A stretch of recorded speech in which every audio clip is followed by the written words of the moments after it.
మరి దీనికి దక్షిణాది రాష్ట్రాల పంచాయతీలోకి ఈ అంశం పైన చంద్రబాబు గారు మాట్లాడకపోవడం, పవన్ కళ్యాణ్ గారు మాట్లాడకపోవడం, ఆ తర్వాత ఇంకొక ఇద్దరు కూడా మాట్లాడినట్టు తెలుస్తూ ఉంది. సో వాళ్ళు కూడా దీంట్లో భాగస్వామి అయితే ఈ ఉమ్మడి ప్రయోజనం ఇదంతా ఇక్కడ ఈ ప్రాంతంలో ఇప్పుడు మనం తక్కువ సీట్లు ఉంటే మీరు ఎవరిని అడగలేరు, ఎవరిని ఏం చేయలేరు. కాబట్టి భారతదేశంలో ఒక ప్రభుత్వం ఏర్పడాలంటే ఖచ్చితంగా దక్షిణాది రాష్ట్రాల పాత్ర అనేది అనివార్యంగా ఉండాలి, లేకపోతే ఇక్కడ ప్రాంత ప్రయోజనాలు దెబ్బతింటాయి.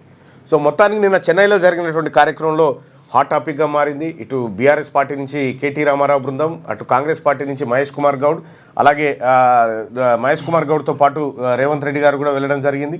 అలాగే ఇక స్టాలిన్ గారి కొడుకు ఉదయనిధి, తర్వాత డీకే శివకుమార్, అటు పినరై విజయన్ గారు, ఇట్లా భగవంత్ మాన్ గారు, ఇట్లా అందరు కూడా దాదాపుగా ఈ పార్టీల వాళ్ళందరూ అక్కడికి రావడం జరిగింది.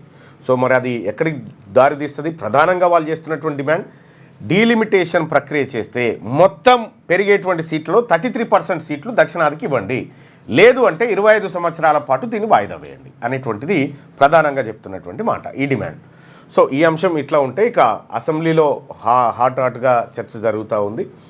బడ్జెట్లో కేటాయింపులు, బడ్జెట్ వ్యవహారం పైన అసెంబ్లీలో విపక్ష నాయకులు ప్రభుత్వాన్ని గట్టిగా నిలదీస్తూ ఉన్నారు. ప్రభుత్వం కూడా సేమ్ టైం గట్టిగా అదే స్థాయిలోనే కౌంటర్ ఇచ్చేటువంటి ప్రయత్నం చేస్తూ ఉంది. ఇది అసెంబ్లీకి సంబంధించినటువంటి అంశం అయితే ఇక